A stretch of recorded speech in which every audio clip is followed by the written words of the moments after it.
The prairie stretched wide beneath a pale, endless sky, a sea of gold and gray swaying with the weight of an evening wind. The air carried dust, the faint promise of rain, and the memory of distant thunder long gone. On that open plain, the world seemed both vast and intimate, where silence spoke louder than any sermon and every sound carried meaning. By the time Clara Belle reached the ridge overlooking her homestead, the light had turned the land to fire. Her bonnet flapped against the rising wind, and her skirts brushed the dry grass as she paused, breath steady, gaze fixed on the small cabin below. Smoke climbed from its crooked chimney. A man's figure, still waiting, stood by the corral, backlit by the low sun. Eli Turner. He'd been gone nearly 6 months, gone without a word, just the hollow of hoof beats fading toward the hills. Now he stood there again, shoulders stooped beneath the same worn coat, hat brim shadowing the eyes that once promised her the world.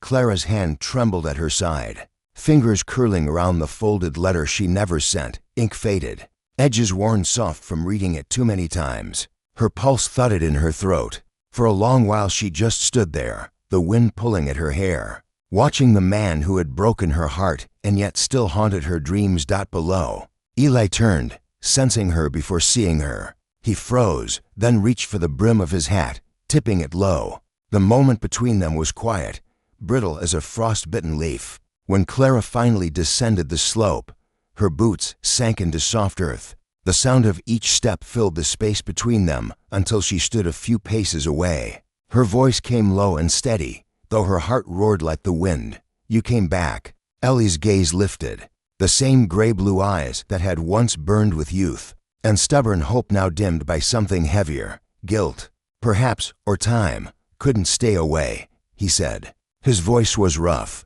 a rasp shaped by months of silence. The sky deepened behind them, streaks of violet threading through gold, while shadows stretched across the field. Clara's glance drifted to the house, to the small bundle of light glowing in the window. "You've been gone too long," she murmured. "Things changed." He nodded slowly, eyes tracing her face as though memorizing it anew.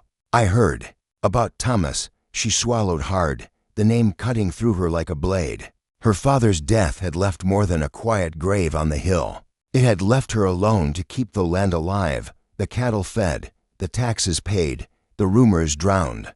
"I buried him myself," she said. Didn't see a reason to send word. The silence after that was heavier than any storm. Eli shifted his weight, gaze dropping to the dust. "Clara, I didn't mean to." "Mean to what?" She cut in. "Leave me to hold the world together while you chased ghosts." Her voice cracked. For a moment, all that kept her standing was pride. Brittle, stubborn pride that refused to let her shake. Eli stepped forward, the air between them tightening. "I left because I thought it was the right thing. You deserved better than a man half broke." She laughed then, short, sharp, bitter. "And what did you find out there that made you whole?" Ellie's jaw clenched. His silence was answer enough. The wind picked up again, carrying the scent of rain.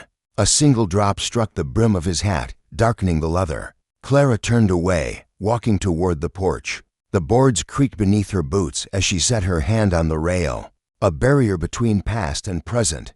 Inside the cabin, the fire flickered low, throwing soft light on the rough-hewn walls.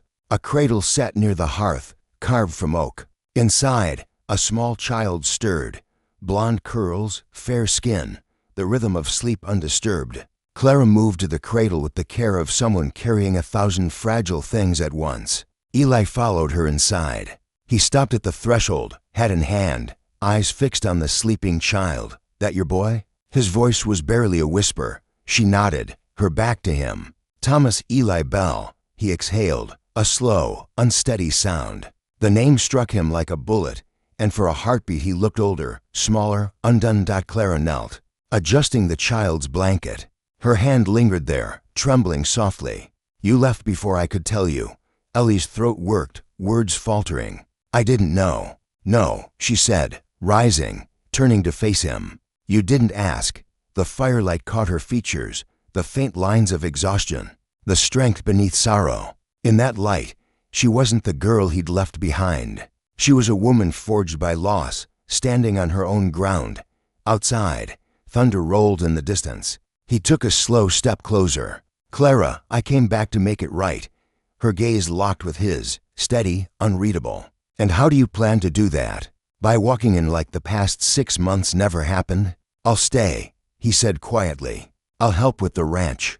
The boy doesn't know you." She cut him off. "And I don't either. Not anymore." The fire popped, sending sparks into the air. For a moment, neither spoke.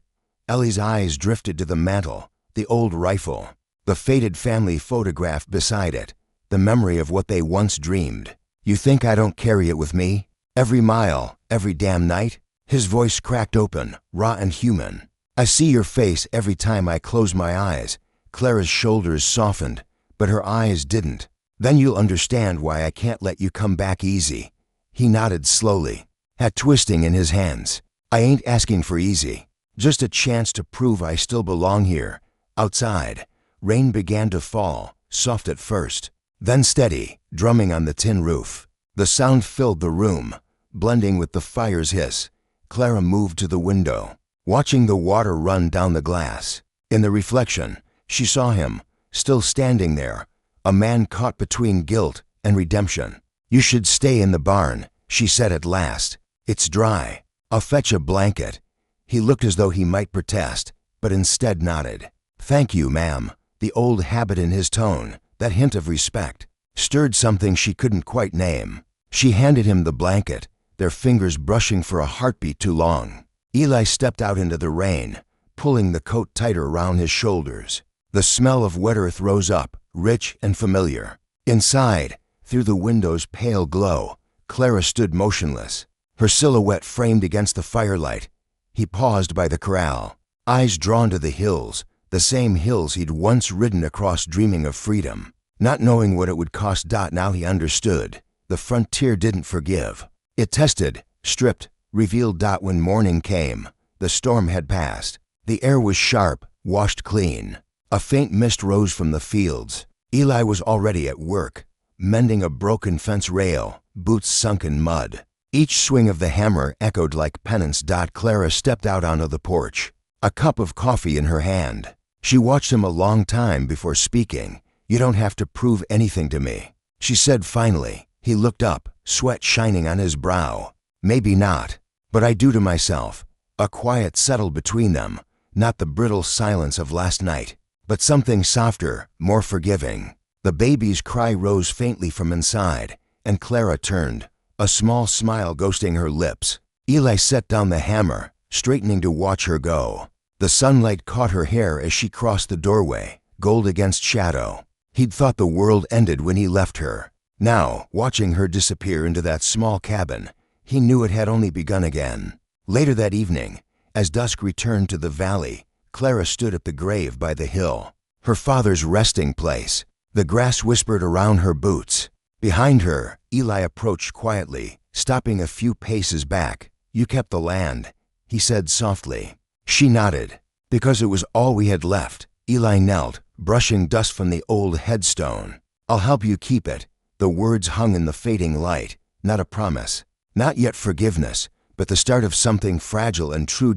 As the sun fell, the prairie turned gold one last time, stretching into eternity. And in that brief shimmer between light and dark, the wind carried the sound of a woman's breath and a man's heartbeat, two souls learning, at last, how to stand side by side again beneath an unforgiving sky.